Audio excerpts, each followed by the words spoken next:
Good evening, everyone. Welcome to No Judgment here with Tish Ross, the podcast. I'm so glad that you guys are here. Today, welcome to our new set. I have a beautiful couple here who has an incredible story, and I know that each and every one of you that are listening, that their story is going to impact you in some form or fashion. Their life started out just like all of our lives starts out. As a married couple, you're dating, you get together, you get married, you're going along, and then tragedy hits. To me, I feel like it's tragedy. To them, maybe not. But they have a story of illness, the loss of limbs, heart attacks, having children, kiddos going to college, careers, and how this journey changed their lives from what they thought it was going to be. So without further ado, I want to welcome my guests, Greg and Stacy Clark. Thank you guys for coming. I'm so glad that you guys are here. Oh, I want to start off first by having you guys introduce yourselves and tell us a little bit about what you're doing right now. And then I want to ask you a couple of questions about how you guys got together and all that good stuff. Okay. Well, I'm Stacy, and right now I'm on summer break.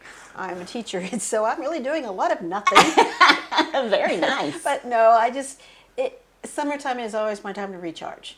And so I purposefully do that. I plan on, I don't think about school for at least the first month. And that's by design, because I need to just recharge and be ready. And then I try to do a little bit of reflection. What did I do well the year before? What I didn't do well? What can I change? And I haven't always done that. And the last year I started it.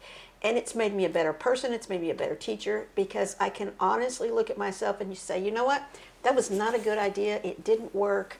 I need to do something different. And it just gave me a different perspective. So I'm self-reflecting right now. I love that. And that is such a great tool and advice for teachers. My sister is a special ed teacher, has been a special ed teacher for 20 plus years. Oh, bless her. And her summers off are her summers off as well. And I think that that is such a great thing to reflect and to recharge and just not think about school, because pretty soon, I mean, gosh, summer flies and then you're into getting ready and preparing your lesson plans for school, the school year, and all the stress that comes from it, but also all the joy that comes from being a teacher, I'm sure. And So it's just a summer of I read. That's what I do. I love that. But I think it's important for teachers to take that time and not feel bad about, I'm not doing anything. You just need it. It's for your mental health, for your family, and for your students that you have next year. Absolutely. And I love you said that too, because a lot of people feel guilty. I think a lot of teachers, or even people that maybe go on sabbatical or take a break from their career, that they feel guilty for doing nothing. But man, you need it. You need it. You need it. You really do. Thank you for sharing that. Sure. All right. I'm Greg, and I am right now, I'm getting ready to start back teaching again. I took, from 2019 until now, I've been doing insurance. I did a little bit of teaching, did some long-term sub stuff in the last 5 years, and then started in 23, 24 out teaching, and then we'll talk about it later, but then I had to have amputation, so I had to leave in the middle of the school year. But I'm just excited about it. I'm teaching 7th grade like I have before, and so people ask me, "You're teaching middle school kids? You're teaching 7th graders?" Oh no! And I like it. I really love it. People I've talked to that just in everyday life have said, "Why aren't you teaching? Why aren't you teaching?" Just over and over and over. They said, because that's all you talk about. That's what I can tell. That's what your passion is, and it's true. So I'm excited about getting back into the teaching. Absolutely. And Stacy says that I like middle schoolers so much because I get their humor. I'm really a 14-year-old boy trapped in a 58-year-old body. So Yes, he is. And I have to say, I'm blessed. My daughter had Mr. Clark, Greg, as a teacher, and yeah, that's where you should be. A huge blessing to every child that you've ever taught. And I know that for sure from my daughter being in one of your classes. So, yes, exciting. Congratulations. So I want to get started. I know we have a lot to talk about, but I want to find out how you guys met, how long you've been married, and if you guys have any kiddos. Okay. I'll tell the story. This is from my perspective. Now, Stacy is close to the same, but we met on a blind date at church. I had a friend that Stacy was friends with, and she called me and said, "Hey, I've got this girl who wants you to meet." And I said, "No, I don't want to meet her." I didn't have any idea, know anything about her. I said, "No." And I just got out of a relationship. I said, "Nah, I think I'm going to become a monk. It's what I'm going to do." So I just didn't want to mess with it. And finally she called me on a Wednesday night. She said, "Greg Clark, I'm bringing Stacy to church on Sunday night. You better be there or I will hurt you." And as big as I am, and I said, "Yes, ma'am." I said yes, Tanya, I will be there. So I get there, and I came in with a friend of mine, and I walked up to her and stuck my hand out and said hello, and I turned to my friend over my shoulder, and I said, I thought under my breath where only he could hear me, and it wasn't. I said, "She's short and she's got dark hair, strike two." And Wow. and then turned and said, "We're sitting up front," and just walked up front. Left me standing there. And Tanya is just like standing by her, and she's like, oh my goodness. So we get up there, and so we're going through, going through the service and all. And Tanya reaches over and digs her fingernails in my leg. She said, "You're so rude." And she said, we're going to go bowling after this, and you're coming, and you better make up for it." I said again, "Yes, ma'am," and just went on. We went bowling that night. We'll let me go back. Stacy has told me before that the only reason she didn't leave when I said that is because she knew that her church had already started, and she didn't want to walk in late. So she stayed. I didn't look at him the whole time. I just had church. Yeah. Well, we went bowling, and it's funny. People said, "You're kidding." We're bowling. They put us on a lane by ourselves, so we'd have to talk and have to get to know each other. And I fell in love that night. Really? Yes. What was your type back then? Above 6 foot and blonde hair. Gotcha. And okay. I got 5'2" and brown hair. Oh, that's so sweet. So you knew that night. I knew that night, and I bought the ring about a week later and carried it in my pocket for a week, trying to figure out when I was going to do this and where. We were engaged 2 weeks later. Oh my gosh. And we got engaged at Cousin's Barbecue. We're eating dinner, and I had one of my friends, Craig, come over and bring it in a dessert to go thing. He said, "Here you go, take this to your dad," and set it in front of her. And she looks down and she's like, "What is that?" And so I got it out, got down on one knee, and everybody in the restaurant was looking at us all. So Yeah, they all knew. I did. everybody knew but her. I mean, even the other customers knew. Oh my goodness. Okay, so Stacy, let me ask you. So he fell in love night one after you 2 strikes out. Yeah. He fell in love, and then what were you feeling? Well, and I ended up going because I worked with Tanya, and she kept telling me every day, "You've got to meet this guy. You've got to meet this guy." I was like, "No, I don't want to." And finally I went, "Okay, fine. I'll go," because it was church and I could do that. And then when he said that, I'm just thinking, I knew I didn't want to come, but okay. And like he said, I didn't want to leave and walk in late. So I sat there, and she kept telling me, "It's going to be okay. It's going to be okay. We're going to have fun."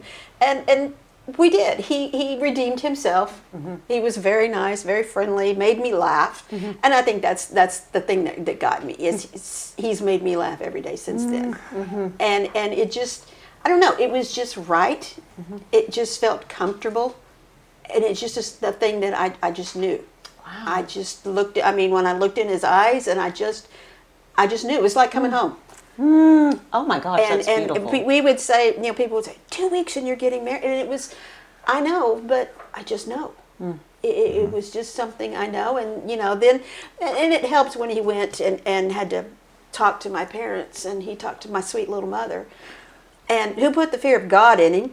And, so I knew it was okay. If he made it through, Mom, then I was good. And here we are, 32 years Wow, later. 32 years. And so obviously you said yes that night. Yes, I did. Wow, I so were certainly you did. surprised when you saw I was, the ring? and it was really funny because the thing that surprised me is when he came out and put that dish in front of me and said, "Give this to your dad," and I'm thinking, he can't have peach cobbler, he's a diabetic. and I'm just really kind of confused, had no clue whatsoever.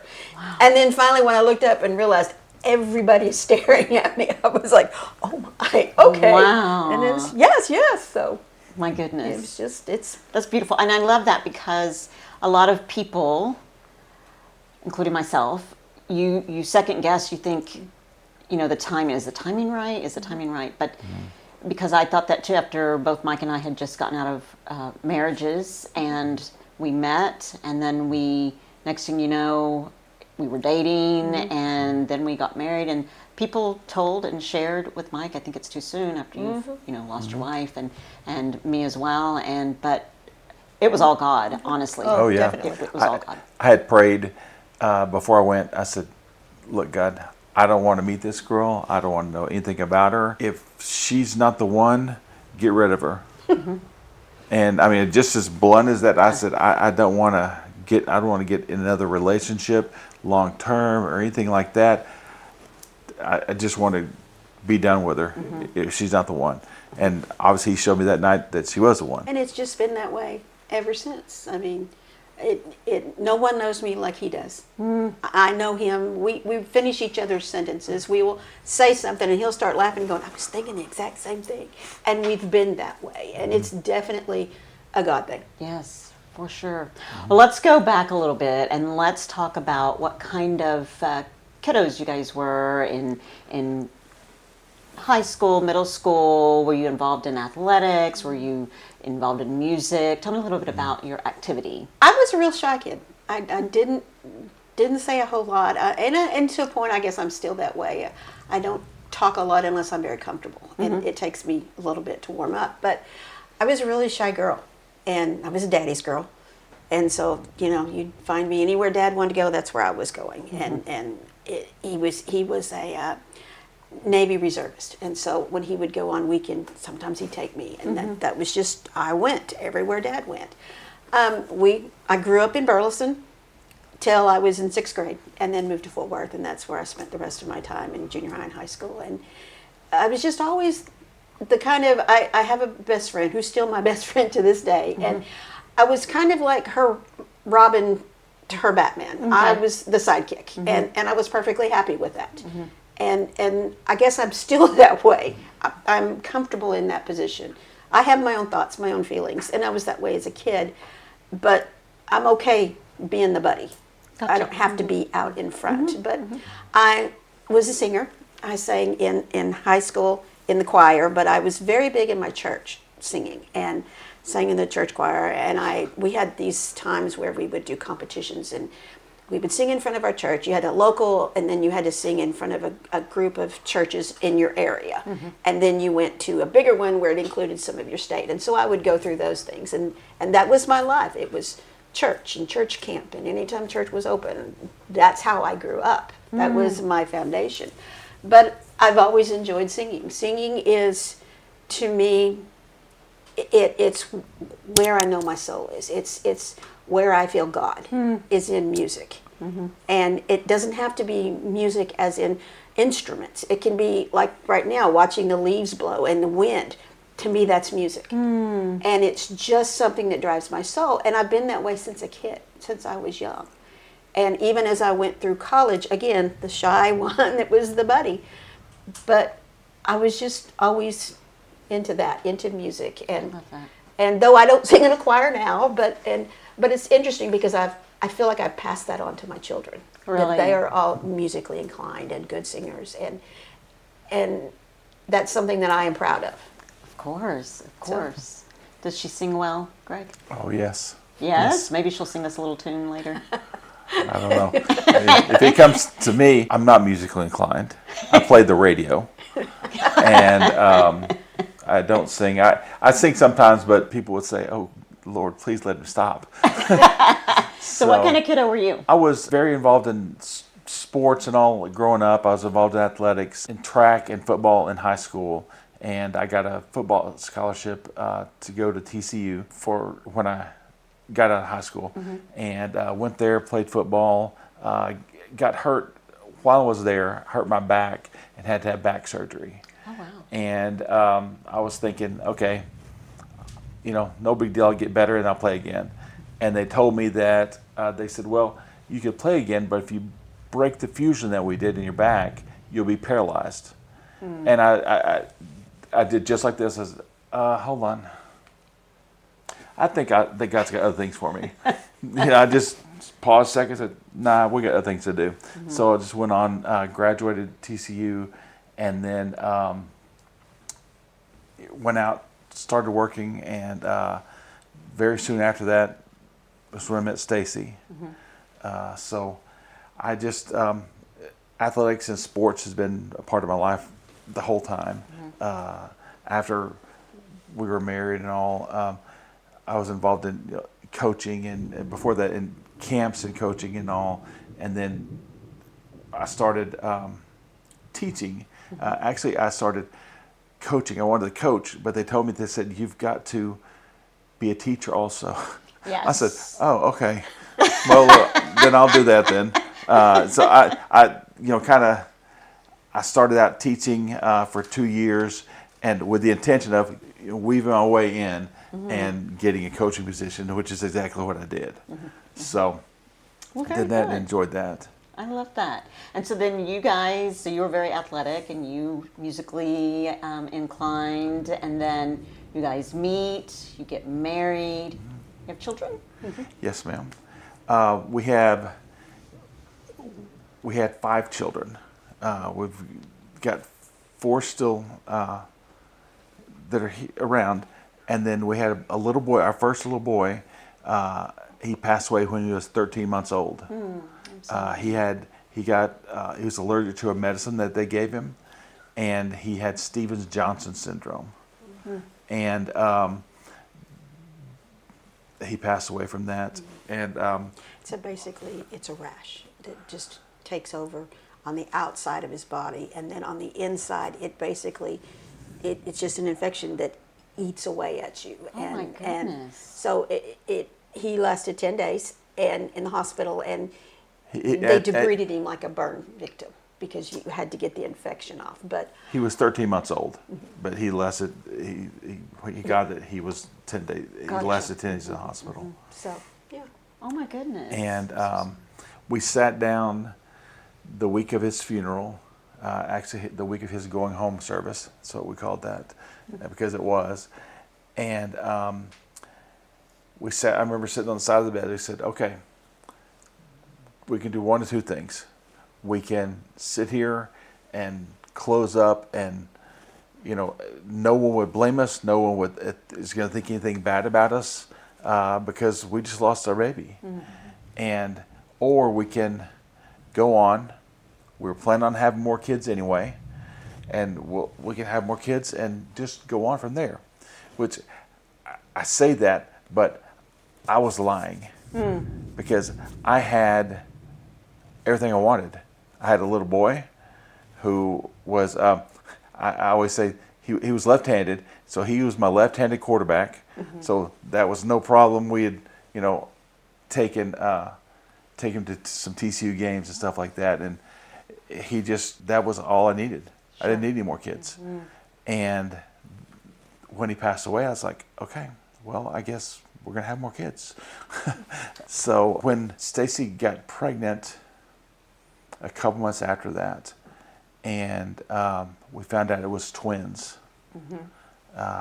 So when we had our twins, we went to the appointment to the sonogram, and the lady says, "Okay, do you want to know what it is?"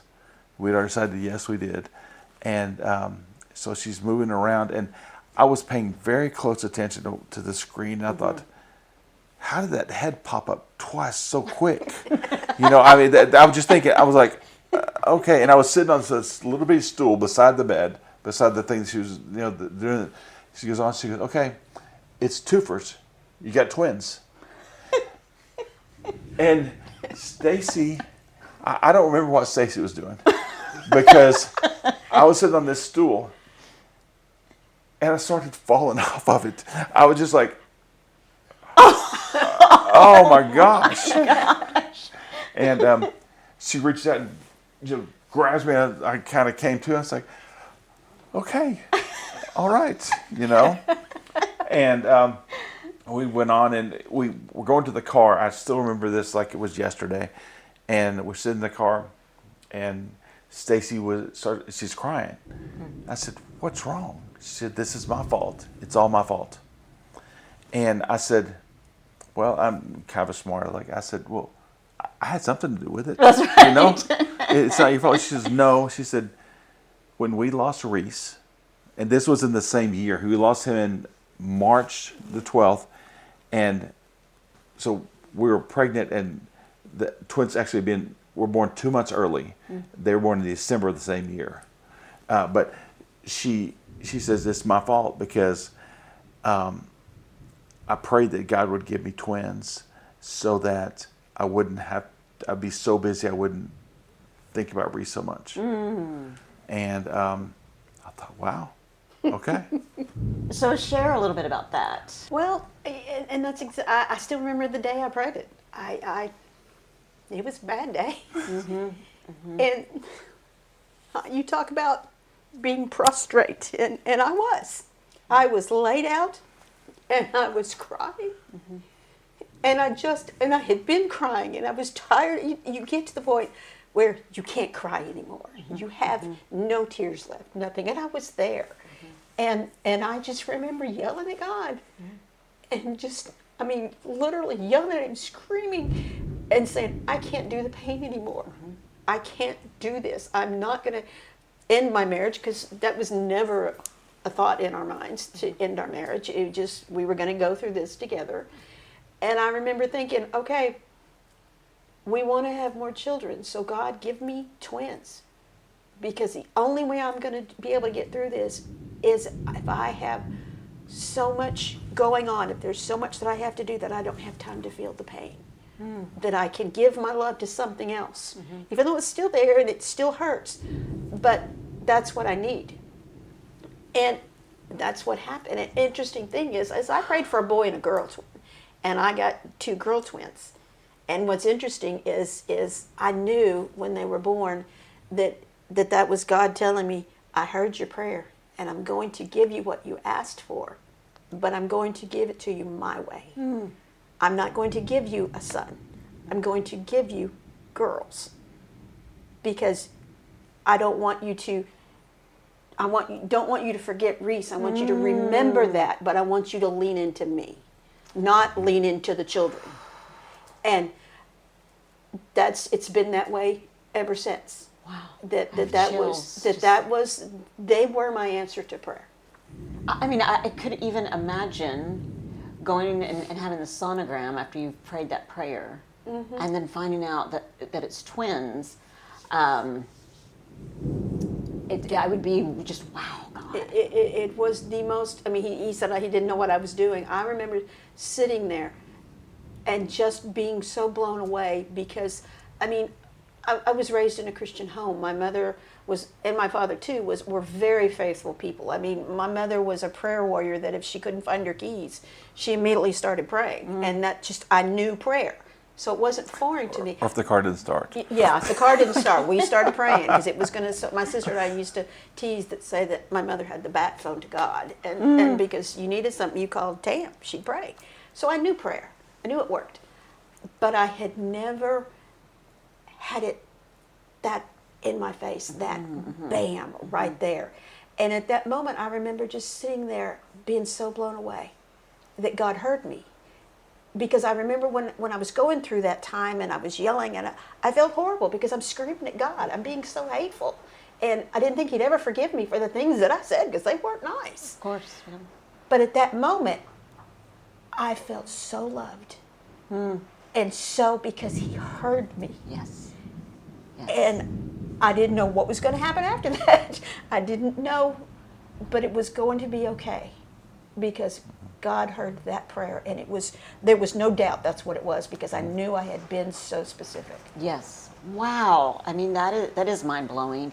And to have heard the Lord say, I'm going to give you twins, but I'm going to give you twin girls. And I answered your prayers, but I'm answering it my way. And how beautiful is that? So that you would not forget race, not that you would, but so that you would have to lean into him. And that you would be grieving the loss of your son. And that's beautiful. Wow. And so you have two girls. You guys have twin girls. And twin girls, and And then we had the next couple of years, following years, we had McGregor and Jackson, and so I did get my boys. Did. But it was in God's time. That's right. and I mean, since then, after that, we just, like any other family, just kind of went on, and went through a lot of different things. When I decided that I wanted to teach, I told Stacy. She goes, I have to tell you then. And at this time, Jackson's the youngest, and he had started kindergarten. And Stacy told me, she said, because her degree was in teaching, but she had never taught before. And she said, I want to teach too. I was like, okay. So we both started teaching, and that's things are going well. That's when about 3 years or so in is when I hurt my foot. Maybe it was about 2 years in. I hurt my right foot. I was at track practice, and a guy I had told the kids, walk the discus back up to the ring. I was coaching discus at the time, and because they had hit someone in the head with a discus the week before, but luckily it came and it hit him like this and just kind of bounced off. I told the kid, you just had a hard head. That's why you're okay. So, and when I hurt my foot, I was walking across, the ring was here, I was walking across, and a kid had rolled the discus up there to the ring from like 150 feet out. And he yelled, when he saw what was going to hit me, he yelled, Coach, look out. And I just happened to look down. I was looking up, I looked down, and hit me right in the instep. I found out later on, I just thought it hit me and hurt. I found out that it crushed my foot. Oh, wow. I went from about, I think it was April until August, thinking, it'll get better. It'll get better. I didn't go to the doctor. It'll get better. Kind of like, most guys are. Yes. Or a lot of guys are. Yes. Don't want to go to the doctor or whatever. And I went in August and had surgery. That was my first of, over 4 years, I had over 25 surgeries on my right foot. And then I went in and he told me, you need to have it amputated. We need to amputate this now. I said, that's great, because I still remember at 2 years into this deal, I told him, I said, just take it off, cut it off. So what was wrong? I mean, you had the surgery, you found out your foot was crushed, but what? They had surgery and they didn't take, and some of the surgeries, they put hardware in there. Some of it was to fix the hardware, take it out and put in new hardware and all that. One time I went to the doctor, I said, I think there's something wrong. Couldn't feel it a lot, and there was a screw that they had put in. I went into the doctor, I said, I think there's something wrong. He said, well, what makes you think that? I said, this screw is sticking out of my foot. So, he freaked out. He said, okay, we got to go now. And he was down the street from the hospital. And so we went there, and, he took care of that and took it out and all that stuff. But then he finally, said, hey, we've got to take this off. I said, good. I've been waiting for this time. Because can you do it tomorrow? He said, no, we have to get insurance approval first and all that, but we'll schedule it for first part of next week. So, And every time they had this surgery and he would go through it, the foot just kept collapsing. It wouldn't ever stay and mold back together. And so they had to do more because it would always just collapse. And it got to the point where the foot was almost just like this little rubber, and it just wasn't anything there. It was just And so, what were you thinking, Greg? I just was heartbroken because it was so difficult because he was in so much pain constantly. And then they would begin to put him on so much pain medicine that, I mean, the kids still talk about how there's one whole Christmas he doesn't even remember because he was on so many painkillers. I asked him, I remember asking him, where'd you get that? He said, you gave it to us for Christmas. I was on so much pain medicine. And I tell a story about, I was still teaching and still going on. And I had some boys come in one afternoon, like 6th or 7th period. And they said, Coach Clark, have you taken medicine today? And I said, well, yeah, why? He said, okay, good. I said, no, why? They both look at each other and kind of look down. And I said, you can tell me, it's okay. They said, well, we like high Coach Clark better than we like mean Coach Clark. And it wasn't that I was mean. I was just in so much pain that I was mean. And I realized then, wow, Yeah. I need to do something That about was- this. You know. Gotcha. So That was a frightening time. yeah. Because he was in so much pain, and the only thing that he could even function was to be on those painkillers. But it wasn't. I mean, you see stories about that, and it is so very true because he was so. The only word, addicted to it, because that was the only relief he could get. And so And then, when I did the when they offered me the surgery, hey, well, let's amputate your leg, then I will, I was looking at that as, okay, that's the way to get me out of pain. Just take it off, do what you want. Just, I won't be in so much pain anymore. So they did that. That's the first amputation, below the knee on the right leg. And then we moved. I didn't teach that year. That's in December 16. So we moved then in July of 17 to Onalaska, Texas, which is down in southeast Texas, Okay. to coach and teach with a friend of mine that I had taught with at H.F. Stevens. And so we went down there, and everybody was in college, and Jackson went with us. He was he's a freshman. Okay. So I got sick, had an upper respiratory infection in like October or so. Middle of October, and went in the hospital and spent a couple of days in the hospital. And while I was there, I was hopping around on my left leg because I didn't have my right leg, and I got a staph infection in my left foot while I was in the hospital.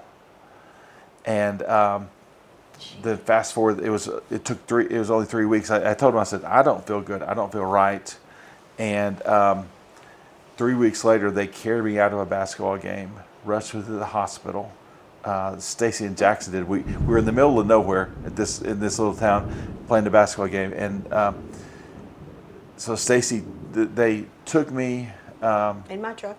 in Stacy's truck to the hospital. I told her, I said, look, the only things I remember, I said, go buy this one. Don't stop there because I will die there.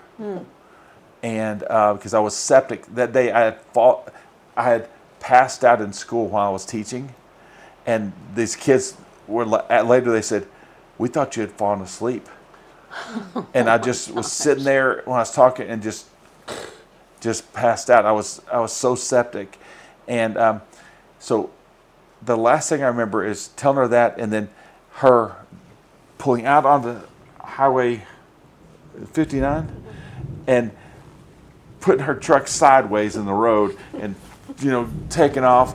And Jackson later told me, he said, "Dad, I didn't know the mom's truck would go that fast." So we went to Kingwood, and I still had on a suit and everything. And I said, I was awake then. I said, "I'll go inside, and y'all park the truck and be in there."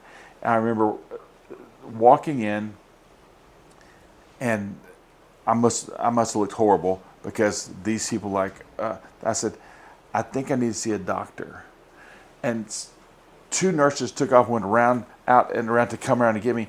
This one male nurse jumped over the desk that was there and caught me like this. I was falling down, and I remember them put me in the wheelchair and then starting down the hall. I don't remember anything else. Wow. Until I woke up. We were about an hour from home, and they had sent Stacy and Jackson home. They said what they said. Yeah, they said he's going to be here a while. We've got him on medication. He's resting. Y'all go home and rest, and we'll call you because we're probably going to do surgery, but it's going to be a while. It'll be in the morning. So we left. And I remember the next thing I remember, the doctor comes to me and he says, "I need you to call your wife." I said, "Okay." Again, being smart, I said, "What can I tell her that you can't?" Mm-hmm. And he looks me in the eye and he said, "You're going to die." Oh my God. I said, again, still messing around. I said, "Well, we're all going to die. How long have I got?" He said, "I'm sorry." He said, "You got about 10 minutes. Oh my gosh. And I said, I just kind of collected myself and I said, "Okay, give me a phone." Okay, Greg, I can hardly talk. My eyes are watering. But what were you thinking? If a doctor tells you that, I'm trying to think, what would I do? I called Stacy. I said, "Hey, you need to come back up here," because he told me we was in her home. We didn't think we were going to do anything in the morning, but we got to take you to surgery now. He said, "I want you to talk to her." And knowing that she was an hour away, he thought I'd be dead in that hour. Mm. And so I got on the phone with her. I said, "Hey, I need you to come back up here." And I remember I was out all this time and all this time afterwards, but I remember this so vividly. I said, "I need you to come back up here because the doctor says I'm going to die. He says I'm going to have 10 minutes.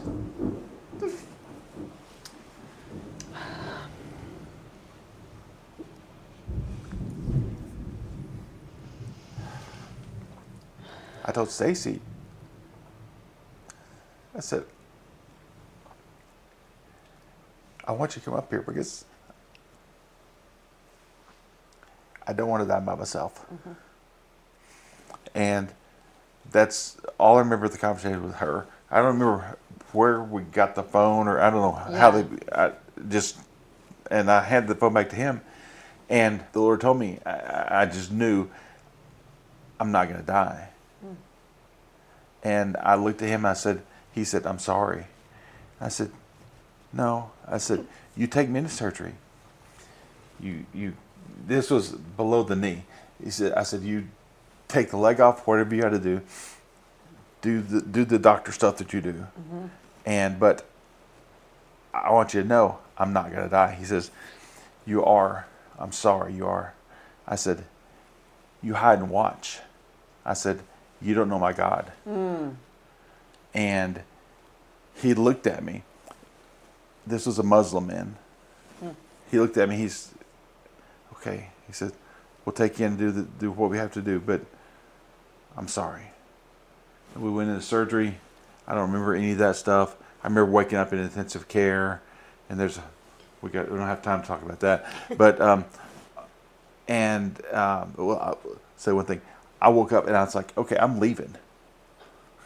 Here I am, got tubes everywhere and all this, and I got out of bed with no legs, below the knee, and I crawled out, and I was going to crawl, And so all this stuff started going off. This guy comes in. He's this huge guy, muscled up guy. He's the nurse. My nurse, he said, "What are you doing?" He said, I said, "I'm getting out of here." He said, "You don't have any legs, sir, to get out of here. You can't do that. We have to have you hooked up to this." And so he sat down on the floor with me. I said, "Look, I'm leaving." I said, "You give me, I got a prosthetic out there somewhere. You give me that prosthetic, give me a wheelchair, and I'll get out of here. I'll get out of your hair." And so he's like, "We can't do that. You know, you gotta stay here." So he talked to me a little bit, and he said, "Okay." He said, "I'm gonna put you back in the bed now." Well, at the time, I was not then. I'll tell you about that in a second. But I was 6'7", about 300 pounds. I said, "You can't put me back in that wheelchair. I mean, you can't put back in that bed." He goes, "Watch me." And this was one of the biggest guys I've ever seen. Just, you know, and he says, "Watch me." He got up, he squatted down, he put his arms around me like this, and stood up and put me back in the bed. I Manhandled you. He got was you in like, there. "Oh my gosh." And Jackson told me later, he said, "Dad, that guy was huge." I said, "He had to be, you know, to do all this stuff." course. So, So I'm going to stop you for 1 second, Yeah. Greg, because you shared what you were feeling when the doctor told you you had 10 minutes to live. Stacy, I put myself in y'all's positions. First of all, the relationship that you guys have, the marriage that you have, it is so beautiful. I have to tell you, like, it is, it's inspirational. I admire it. I've seen just even little posts on social media, and very little because you guys aren't big social media posters, but I could see and feel like, wow, this is a great team, a great couple. So when you get that phone call and Greg is been told he has 10 minutes. That, to this day, I can't honestly say I would start to say that was the worst day of my life, but it was probably the second worst day of my life. And I remember, I had finally been able to go to sleep, finally got Jackson to calm down and go to sleep, and get this phone call. My mom always said, no phone call in the middle of the night is ever good. And so I had that thought, and he starts saying this, and I'm like, no, they said go home. They wouldn't have told me to go home. I wouldn't have, it's an hour away, I'm not going to make it. And so he's telling me goodbye, and I'm saying, no, you're not going to tell me goodbye. And so I told him I loved him, and I hung up the phone. To this day, I struggle with this. Because as a mother, it was the worst thing I ever did. And every day I think of it. And I looked, and my son was asleep. He was tired. He had played basketball, and he was worn out, and this was emotional. He was the only child there. Well, our other kids were at college, and we hadn't told them this was going on. We didn't want them to worry. So he was by himself. And he didn't want to wake up. And I couldn't wake him up. And I kept thinking, I got to get there. I've got to get there. It's an hour away. How am I going to get there? And I looked at my son in his face, and I said, your dad is going to die if you don't wake up. And now I look at that and think, what kind of mother tells her child that? But I also know at the time, I was going through it as well. Absolutely. I was human. Absolutely. I was scared. Absolutely. And I knew I had to be strong. Remember, I said as a kid, I was always the buddy. This is not me to be out there and be in charge. He's the one that takes care of things. He's the problem solver. And suddenly, my lifeline was gone. And I knew they were going to put him in surgery, and I didn't know what was going to happen when I get there. But I knew that I had to get my son there. But he was human. And he was tired, and he didn't want to wake up. Yes. And that was the only thing I knew to say. It did. It shot him up. But I also knew I scarred my son that day. And we struggle with that, and that's something we're working with still. But I drove. I've never driven that fast since then. And I got there, and we got to the hospital, and it was 2 in the morning, 3 in the morning. There's nobody in the hospital. It's dead, and I don't know where to go. I don't know where we are because he was not in the place I left. We ended up, they sent us to the floor, and we found him, and I walked in, and I had managed to, as we were in the way in, grab Jackson some food. So he had his food with him, and we go in, and bless their hearts, I couldn't be a medical professional because you have to wear so many different hats. Yes. And on hindsight, I know they were doing their job. But I walk in, and all they were concerned about was that my son brought food into this room. and I just remember, you're kidding me. This is where we're going with this. And I will say this. I think every medical professional that has been in Greg's life has been there for a purpose. It has been who needed to be there because the doctor's assistant was there. And I don't know if it's the look on my face or Jackson or what, but he immediately stepped in front of this doctor, said, no, he's fine. Where are we going to take her? What can we tell her? And he just immediately jumped in because at that moment I couldn't take it anymore. Absolutely. And, you know, all this is going on. Yes. And so we sit and we wait. And, that surgery was 7 hours. And we're just waiting. And I don't know to this point if he's dead because no one will tell me anything. So I'm still sitting here, don't know if we've made it in time. Because nobody can tell me. No, we don't know yet. We don't know yet. And I'm just going, well, because they haven't come out and told me he's dead. So apparently maybe he's not. But I've still got my son scared to death. And they finally came out and said that he was okay, that he got through the surgery, and they had to take the leg. But we were going to have to see how he did in the next few hours. And, you know, and I'm still thinking, okay, I've got my other children who still have no clue this is going on. And he could have died, and I didn't stop to call and tell them that, hey, your dad could have died. And a lot of mistakes were made as a mother.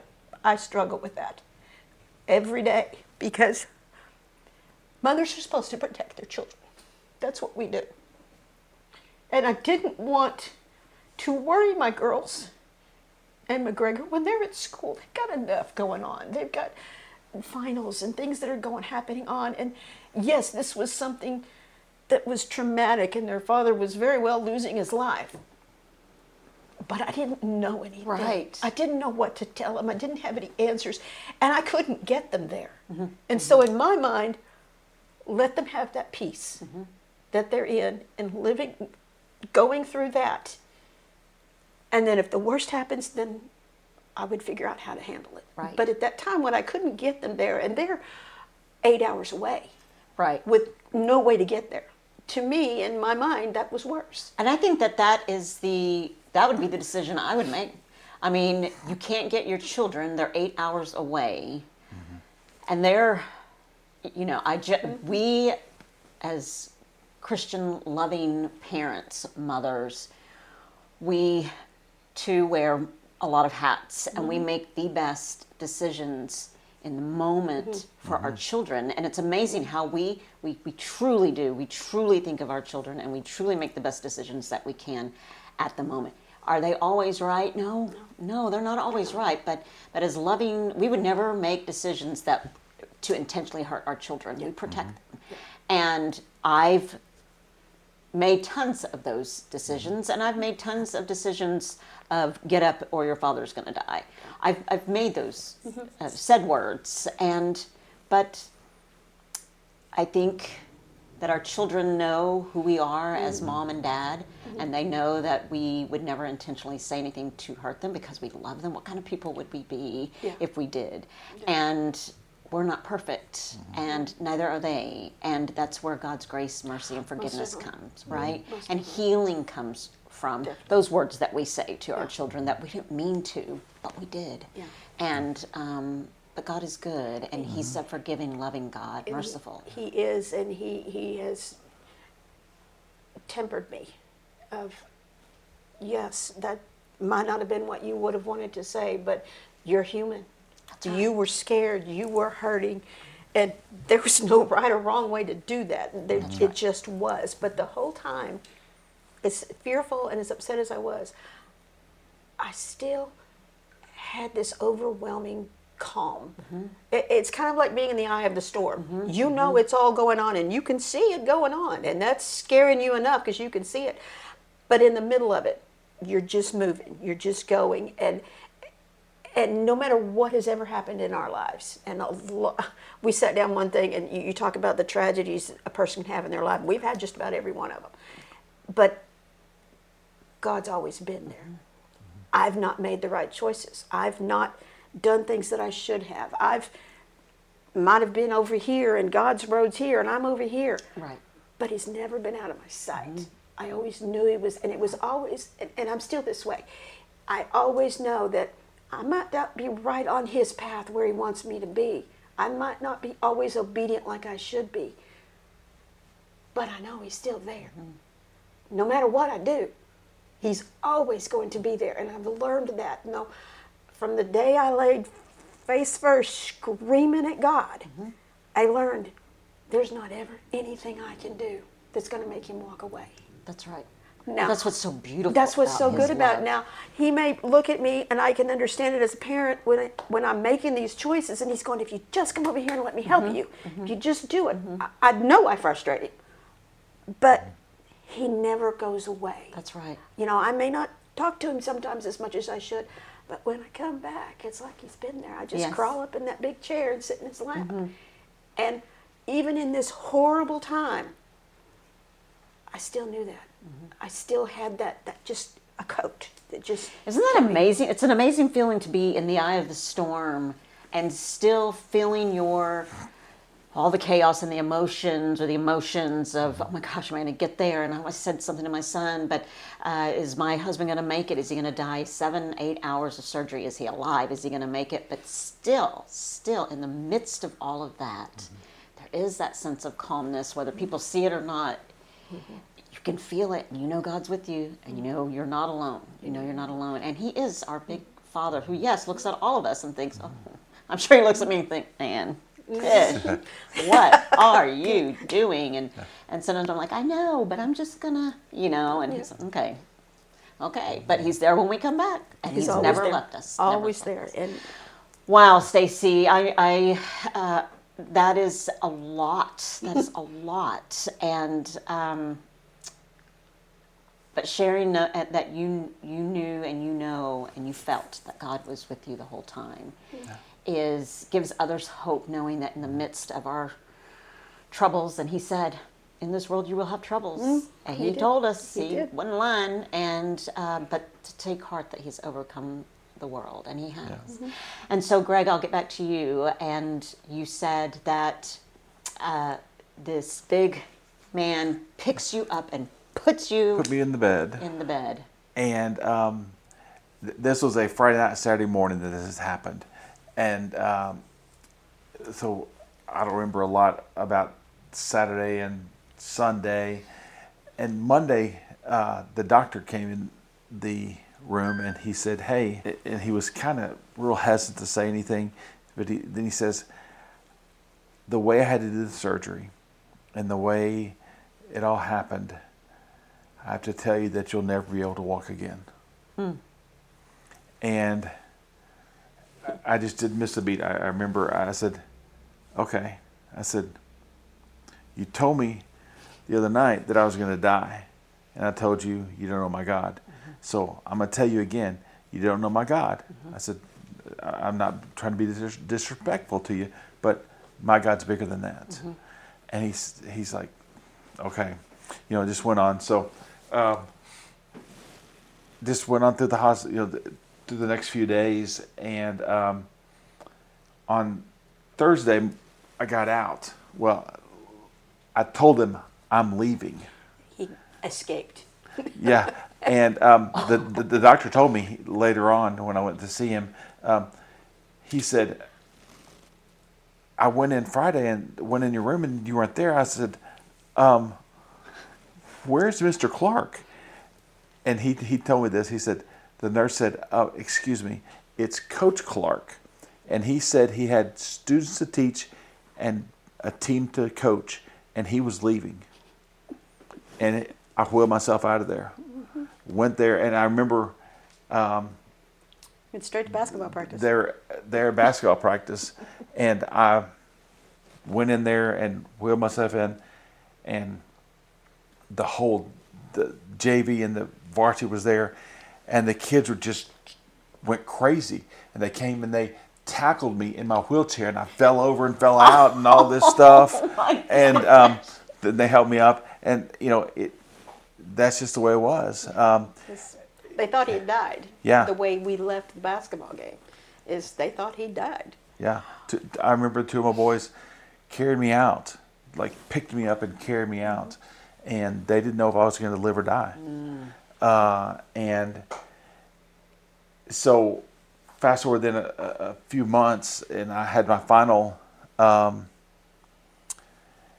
appointment with my doctor. He was going to release me and all, and I walked in there, and with my prosthetic on both legs, and he's standing back there at the room, just looks at me, and he starts clapping.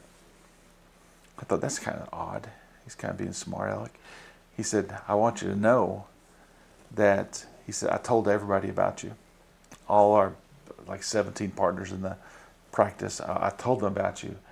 And I told them what you told me, but that I didn't know your God, and that he was bigger than that. And he said, I didn't know what you meant then. He said, one of my, the way I remember it, he said, one of my partners said, do you know what he was talking about? And he said, no. And this partner was a Christian. He said, I want to tell you about that. So this man who was Muslim, he came to, I'm saying that he came to know who Jesus was Because he through said, this. I know your God. Wow. And Wow, then Greg. then we went out of there and continued on. Every medical person we met with in our entire marriage has been for a reason. Absolutely. And, people think about what, sometimes we question ourselves and think, what is my purpose? What is my purpose? That was huge. Yeah. To witness to someone else so that they who didn't know your God, and who would have ever known, but God's purpose during that moment was so you don't know my God, and then you see him and you live, and then you walk into the office, and then he says, I know your God. Wow. He, back when he told me, he said, you're going to die, you're going to, I'm sorry. I thought to myself, I just knew inside, I said, I'm not going to die. I know I'm not. So just do what you got to do. But, then, gosh, 6 or 7 years pass, and we're going along, and I had below the knee amputation on both legs, and then talking about walking, they gave me a prosthetic at first that was modified so I could use it and I could walk, and got to where my leg became normal. I said normal for being cut off, but normal, and I could walk just fine. And matter of fact, I had person after person after person tell me this, and one in particular, I was going through the airport, going to catch a flight to Minneapolis, and I was by myself. I was walking along and had both prosthetics on below the knee, and this lady comes up and she reached on and touched me on the shoulder. She said, "Sir," and I looked at her and she said, "First of all, I've been chasing you for 20 gates, and I couldn't catch up with you." She said, "I wanted to tell you that I do this for a living. I'm a prosthetician." Okay. And she said, "I make them for a living." She said, "I have never had anybody that has one prosthetic, much less two, that walks as good as you do.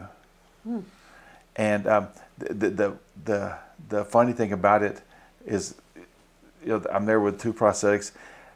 The guy that I met on this plane worked for a prosthetic company, and he had become a double amputee below the knee when he was a kid.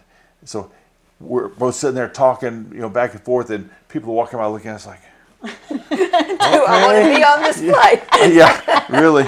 And so, but like I said, fast forward to April of last year, my left leg was bothering me. It was real tired. It was hurting a lot. We went to the doctor, and ultimately they said, you got a blood clot behind your knee. And we need to get rid of it now. And at that point, I was like, just take it. I don't care. Try to leave me something so I can have a prosthetic for that leg too. But and that's what I told the doctor when he told me I was going to die. He's like, okay. I said, just make it look like the other one. I've got, do it like that. And so he did. But this one I said, look, I don't care. I want to live. So take off what you need to take off.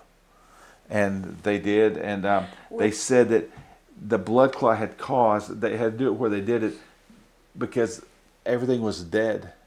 My leg was bothering me because there was no blood flow. There was nothing. So they cut it off up here to do that. That was a scary time for that surgery because the kids were all doing their thing and Jackson was checking in. They were all checking in because by this point we had kind of learned okay, we have to tell them things. We can't just do this ourselves. We have to let them know. And so they're all on the phone, and I'm waiting for him to come back, and the doctor comes in and says, okay. I said, well, the surgery over? And he said, yes. And I'm thinking, that fear comes in me because he's very solemn. And I said, is he okay? And he said, yes, but we had to take off more than we were supposed to. And I'm thinking, how much more? And it was quite a bit more than what he went in thinking. And I knew, and Greg has always been, when he comes out of surgery, I'm mean. He's afraid when he wakes up. He doesn't know where he is, and he's very combative. Okay. And so it's always a thing of before he goes into surgery, it's, you're going to be there when I wake up, and it's always yes. And so I said, well, where is he? And he's telling me, well, he's in the recovery room. And I said, well, then you need to get me there now, because 1, I know how he wakes up, and 2, you took off more than you told him we were. And I'm thinking in my mind, this is not going to be well. And the hospitals, no, we can't do that. He'll be fine. We have nurses. They know what to do. And I was, no. And I remember looking at his surgeon, and I looked at him and I said, and repeated what I just said. You told him more. I know my husband. You need to get me there. And he kind of looked at me. I said, now. And so he walks down there, and the people are arguing with him, and he repeated exactly. He said, either you get her there or I will take her there. And I did, and he woke up, and he was very. That was the worst time I've ever seen him wake up, because he was in so much pain, and it was a scary time, because I have this fear of, okay, I've got to tell him that he may not have a prosthetic that's going to fit him, because the doctor didn't know if he left him enough. And I'm thinking, I don't know how that's going to go over, because, he's been walking, he's been having life, and this is going to affect this. And I don't even know if I've shared this with you, that I'm really afraid of. Okay, we've dealt with changes as they come, and we just go with it and go with it. But this one's going to be altering. This is going to be different, because we went with just above the knee to a lot above the knee. Yeah. And so when he wakes up and he is in pain and he's looking, and I'm having to tell him they took off more. And I don't know if you remember this, but he said, how much more? And I said, a lot. You may not be able to have a prosthetic. Whew, that was hard. but I just had to believe it's going to be okay. We've gotten through everything that God prepares you. Everything you go through prepares you. It makes you a little bit stronger, and you can just put one foot in front of the day or one prosthetic in front of the other, Right. and take what comes your way. That's right. You know, something that I heard, and I just recently told Stacy in the past couple months, that we have made it through every one of the worst days of our lives. And we had a bunch of them. Yeah. With our son dying and my surgeries and all this stuff. Both our parents. Our parents passing away and all this stuff that just where we think this is the worst day of my life. And God has been there, and He has carried us through those times, and we've made it. So, you know, I look at things differently than a lot of people. Matter of fact, I was getting my haircut Sunday afternoon, and I was talking to this girl, and I take the chance to tell everybody. You know, she said, "Do you mind if I ask what happened to your legs?" I said, "You know, no," and I just gave her the sort of an hour thing, the 5-minute thing. You know, I said, "Hey," but I look at it as a blessing. Yes. And it caught me off guard because she goes, "A blessing? I don't think so." I said, and I thought, no one's ever reacted that way. And she said, "Yeah, I don't see that as a blessing." I said, "I do. I do every day. It's a blessing that I'm alive. It's a blessing that I get to share with people like you everything that happens. So, yeah, it's a blessing." And she's like, "Okay." Wow. I mean, the alternative is to just roll up in a ball and just not. It is. And that to me, that's a harder road. That's a lot more pain. Yes, it is. And I don't want to come off as we are the perfect people and we've done all this. Oh, mercy, my. no. We're not. We're not. We don't get along all the time. we argue. We don't agree on a lot of things, but it always comes back to, we come back to it. Yes. We come back to, something will happen and he'll say something and I'll just start laughing because he always makes me laugh. And then it's okay. And we go, and then we stop and go, okay, I shouldn't have said that. That came out this way. Or I shouldn't have done, I didn't mean it that way. Or this is what I was thinking. But this is what marriage is all about. It's not You know, easy. It is a choice, like we were talking about earlier. You know, young kids, young adults, maybe even older adults, when you first meet somebody and it's like, oh, they're coming to get me. I'm going on this date, or I'm walking down the aisle. I can't believe this day. And yes, it's all beautiful, and yes, those are memories to cherish. right. Yes, but that goes away. And, I mean, obviously, there may be times when your heart flutters and you see, or you hold a hand, and it's like, oh my goodness, I remember. And so yes, but that flutter and all that, the majority of all that, ooh ah, it goes away. And that's why they say love is a choice. And, you know, there are times when my husband and I have gone through things or argued or gotten in bad fights and say things that we probably, that we should not have said. And then I'm in my room thinking, ugh, that man I married, my goodness, and I'm sure he thought the same thing. And then you go back to, I love him. And we're going to work through this. And your marriage is, yes, not perfect, and yes, you guys get in fights, and yes, things are hard, and you say things. But boy, it is to me, one of the greatest examples of God being in the middle of it. I was just, this sounds corny, but I was thinking yesterday, the day before, we've been married 32 years. I can't wait to see what God has for us for the next 32 years or more, because this is so cool. I mean, people would look at me and say, "Well, you don't have any legs. You had a couple of heart attacks. Yes. You've had all this stuff," and I look at it that, wow, I get to go another day. I really and truly look at it as day by day. I look forward to stuff down the road and stuff like that. But I look at it as, hey, okay, I've got today. what am I going to do today? I want to ask you, where does that come from? Because I've watched you, so guys that are watching, if you go to Instagram, your Instagram page is Robot Leg Greg. Robot Greg. You have to go and watch it because like it, subscribe, all the things. Because I watched it, and I'll try to say this without crying. My goodness, I'm getting a little emotional. I watched it, and it brought me back around to reaching out to you guys to ask you to come on.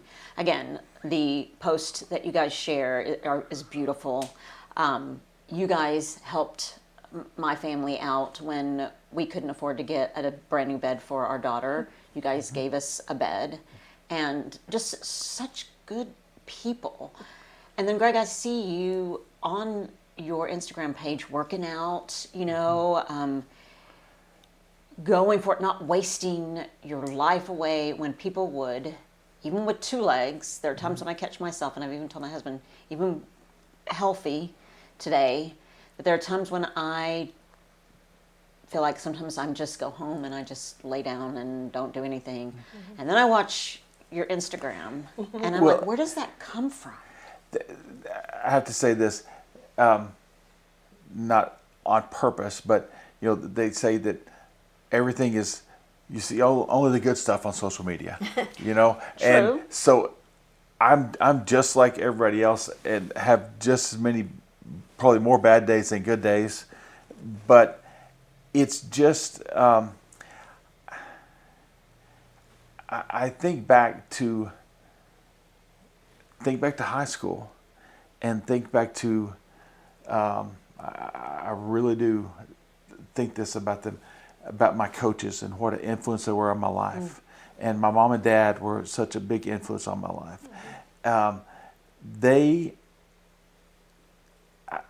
I was taught that, you don't have a choice but to go on. What I said a while ago, the lady that stopped me in the airport, and I've said this one time, I said it 100,000 times. I said, they say, people ask me, how do you do it? How do you do this and keep going? And I look at them seriously as can be, and I don't mean it smart at all. I say, I didn't know I had a choice. So from that age, I first remember back in high school that you just did it. You didn't have a choice. And I know now I did have a choice. Yes. I could have just said, okay, I don't want to go through these hard workouts. I'll go over here and just do nothing. And not that there's anything wrong with somebody who isn't involved in athletics, but this is how it taught me. Right. I just I think of Coach Jack and Coach Pappas and all, and the stuff that and Coach Gary Jack and Coach Robertson, all these people that were in my life that just didn't take no for an answer, because they didn't let me take no for the answer. Right. They knew what they were doing.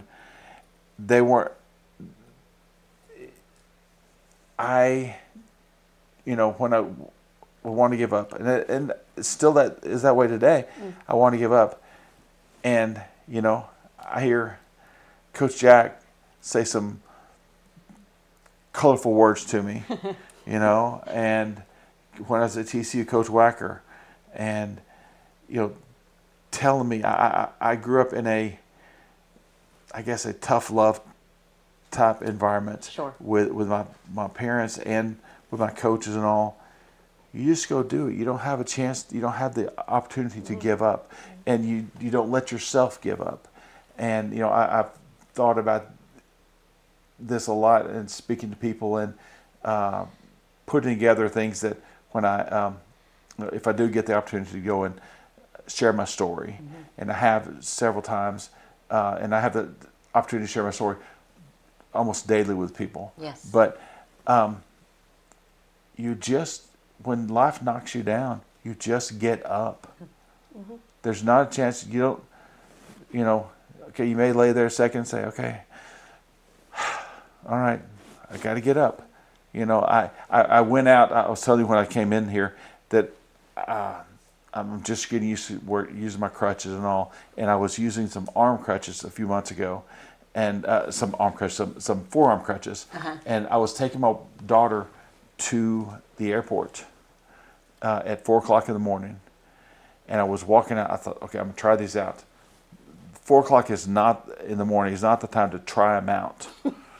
Okay, and I've got my prosthetic on here, and this was always on, and I went to step off the curb. I lost my balance, fell into this car, fell back, hit my head, and all this stuff. And I remember laying there, thinking, okay, am I hurt? I probably am, and realized I messed up my shoulder, and on, hit my head, and all this stuff. I thought, okay, get up. It sounds real simple, but no matter what life deal comes at us with, you've got to get up. When we lost our son, we said, hey, we can sit and sulk and say poor us, nobody will blame us, or we can go on with life. With my legs, all 3 surgeries I've had, plus the many I had, leading up to it, I just had to say, okay, I'm going to get up. I choose to get up. Right. Just like our marriage, we choose to go on. Right. There's not, we may get mad at each other or whatever, but it's not a thing of we're going to be mad for a long time or all that. Usually it's like 10 minutes or maybe less than that. I might go ahead and take the trash out of my wheelchair and then come back in and, Yeah. It's because we're, bottom line, we're human. Right. And people have human emotions, and we don't always get along. But I think with both of us is we were fortunate enough to have parents who, life is messy. Marriage is messy. It can be very beautiful, and that's what the intention is, but it's not always. Right. And so we grew up watching our parents take care of their spouse when they were not well. When his dad lost his arm in an accident, his mother took care of him. When my mother, her myasthenia gravis took over, and she was on a breathing machine, and my dad had to feed her, bathe her, and we learned, you just do. You those vows you take in sickness and in health are not just words. That's right. It means in the messy, in the good, and the happy, beautiful, sunshine and roses. But more often than not, it's the messy. That's right. And so we don't have a choice. And I use Greg all the time. You talk about his Instagram, and I show those videos to my students. Okay. And Second graders. My second graders, and they call him his robot legs, and because they can understand that, Right. all that goes into that makes sense to them. And I tell them all the time. I say, it's okay to come in and not want to be at school, and not want to do this, and not feeling like it, but there's a reason you need to come. You want to learn. You want to know how to do these things so you can grow up and be a good adult who can work and live and have a life. And I said, but I understand, but I want you to remember is when you just don't want to be here and you're just done with Miss Clark, I want you to remember Coach Clark. And he can do hard things. And I have a shirt that says, we can do hard things. And that's what I told my kids every day is, we can do, and they would say hard things. And I would say, because there's days he don't want to do it. So when I don't want to come to school and I don't want to teach, and I remember he doesn't have any lower limbs, but he gets up and he does it every day. His life is hard. Mine's not. I just got to get out of bed. And so when they can't do that problem, or they not doing well on that test, or somebody's not getting along with them, I tell them, you have the choice. Which choice are you going to make? Because this man's my hero, and he makes a choice every day. Sometimes, as we all are, it might not be the right choice for anybody else. Right. But he does what he needs to do because God gives him the strength he needs for that day. Some days it's a lot more strength he has to give him. Some days he lets him have his independence. Some days are harder than others. But through our whole marriage, it's always been, I don't know any other way. This is my best friend, my hero. I don't want to do this life with anybody but him. I can't imagine not. We've been blessed with 32 years. We may not be blessed with tomorrow. That's right. We may not be blessed when we leave here. I don't know. And no matter what happens, this is the man God gave me. He made him for me and me for him. We are intertwined to the point where we think alike, we feel alike. I know what he's thinking. Sometimes when you're in the middle of a battle, it really annoys me that he knows what I'm thinking. But that's because that's how God made us, together. And so I can't look at my life and say, well, we have a whole lot more worse than we have better. I can't do that because this is what God gave me. If it was good enough for God to create and give to me, who am I to not take it and enjoy it, even the very bad times? That's I look at it- beautiful. That is I beautiful. mean, that's just, I look at it and I tell people, they say, "Oh, I'm so sorry that happened to you." That's like, I'm not. I'm not. My life wouldn't be the same if it didn't go this way. It was for a reason. I may not know the reason right now, but it was for a reason. And I tell people, I say this. I say, there's people who out there today who are suffering and going through this and that, and the recent floods and the loss of life that was going on.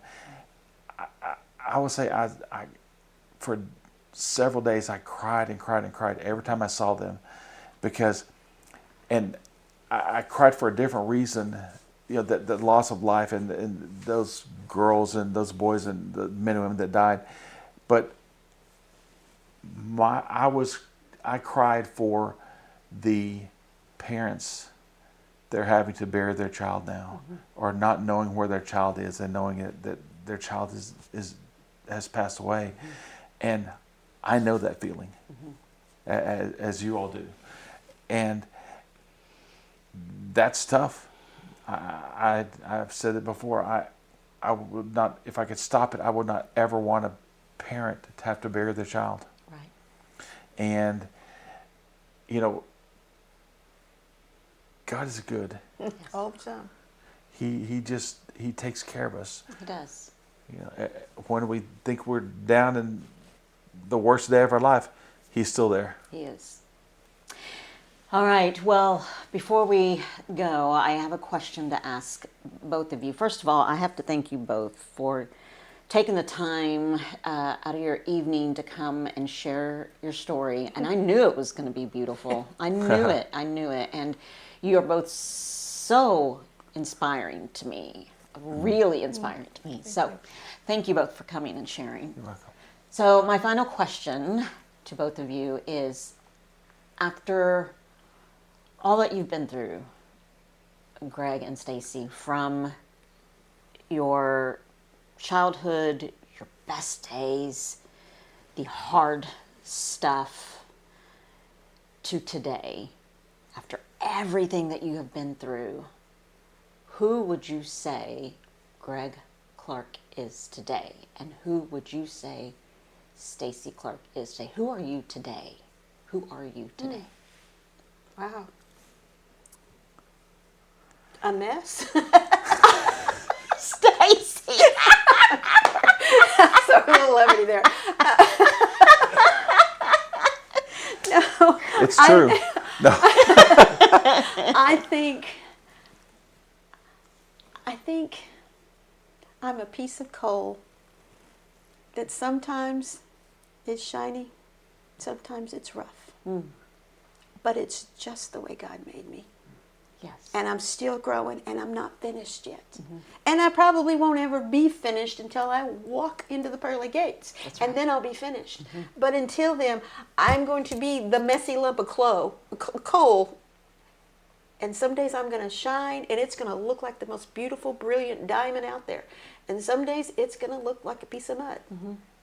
But that's okay, because that's who God made me, and I'm learning each and every day to embrace that. And I'm not junk. My dad taught me That's this a long time ago, that I am not junk because God doesn't make junk. That's right. I am beautiful on my messy days and beautiful on my good days. And I'm still growing. I'm not finished yet. That's right. That's who I am. I love that. That's beautiful. Greg? You asked that, and I thought immediately. I thought that I'm just somebody who tries to learn from yesterday, and tries hard to do better today. Some days I make it, some days I don't. So I go backwards. But I tell my kids this that I teach. We just learn a little bit every day. And I've told them, I said, in my class you're going to learn the ELA and the English language arts and the reading, the writing, all that stuff. You're going to learn that stuff no matter what. But what we're going to learn the most of is how to do this life. Mm-hmm. I'm going to be honest with you and tell you how I'm feeling. You can be honest with me. You can know that you said earlier that you're safe in here. Yes. And I look at that, I just try to be better every day. Mm-hmm. And most days I'm not, but I try. And just go on from there. That's right.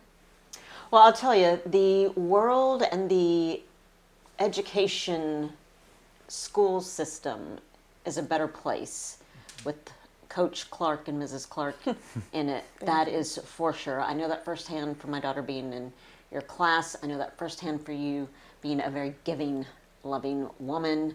Your marriage is inspiring.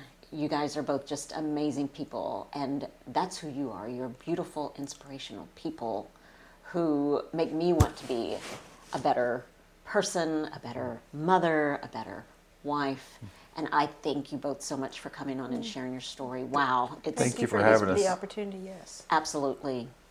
All right, everybody. Thank you guys so much for joining me. And we look forward to seeing you guys next time on No Judgment here with Tish Ross, the podcast. Thank you guys so much. We'll see you next time. Good night. I know I'm going to be in a wheelchair full time at some point in my life, but it's not today. Right. Mm-hmm. Well, I had just, after this left leg go up the knee, I said, well, I guess now's the time. It's the time. And I started realizing I'm in a part of a bunch of Facebook groups and stuff like that. And I saw these people walking and that had the above the knee amputation and using crutches and all that stuff, And some people just walk normal as can be. That's just, that amazes me. Yeah. But I was like, I'm going to start trying more. Mm-hmm. Nice. Just hold on to it. Okay. Got you. Too proud to say, grab me. I got you.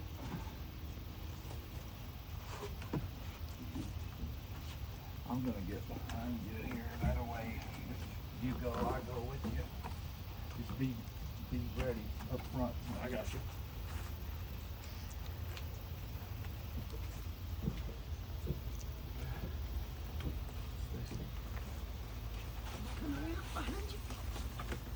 Okay, you can go backwards, Yeah.